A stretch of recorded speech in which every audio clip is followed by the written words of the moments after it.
you guys a short story from when I was a counselor in our camp. So we do a night patrol at bedtime, like probably a lot of you do. So the kids go to sleep, and then we leave a few counselors in charge of the children, and everyone else eats cookies or does whatever. So I was one of the night patrol counselors, and it was our teenage sessions. With our younger kids, they're usually asleep at that time, but the teens, we think a little unsupervised teenage talk is alright. Good for them, a little healthy. But we like to kind of keep tabs on what's going on. So we kind of sometimes put our ears up against the cabin wall sometimes. And so I'm sitting on a little night patrol bench, and this counselor comes up to me and he's like, you know, last night I heard that my cabin, I was listening as I was leaving, and I heard this boy, I'll call him Miles, said to the rest of his cabin, to kiss someone, you put your tongue in their mouth, and then you spell out the word orange.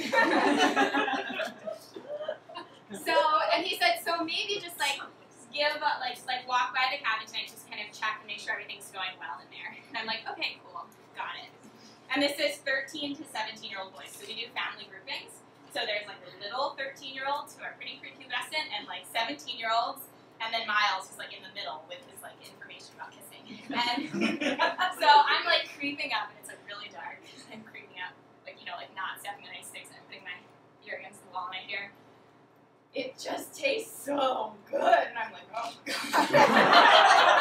And another kid says, I know pepperoni is my favorite too. And so I listened for like 10 minutes, and it's just their favorite pizza taco. Like, for a really long time. Okay, so that's my story. And I think that one of the reasons I love camp, and probably a lot of you love camp, is telling our stories. Like, nobody else has as good stories. Right, we were talking in our car ride down, I was like, which story do I tell? There's so many funny ones. And I think that we don't do enough of telling them at camp. So a few years ago, I started a program at our camp, which is an evening program of storytelling. It's a little bit like the Moth, if you've ever heard that podcast. Yeah. It's people telling their own authentic stories. So we call ours the Bat. And it's a super easy evening program because it takes not very much preparation, because you already have the stories in your people. So what you do is you set a theme. So we've done things like fear or adventure or falling in love with our teenagers, which is really fun. And just like silly things like that, or family, or Halloween, a theme like that.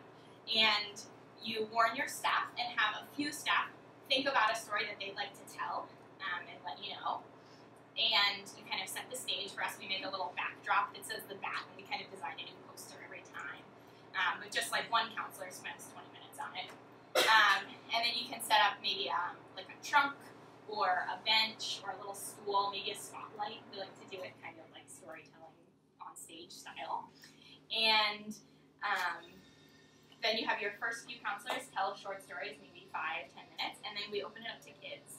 And our kids tell the most amazing stories without any prep. So we have some person sits in the back of the room, and the kids go up and put their name on a list. And sure, there's like 1 or 2 duds, or 1 or 2 where you kind of have to be like, and it's over.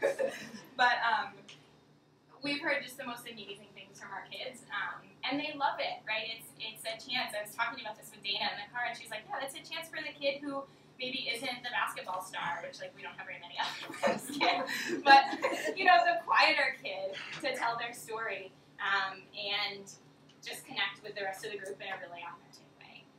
So if you do that this summer, let me know, and it would be awesome to hear if other folks do that. You could call it whatever you want.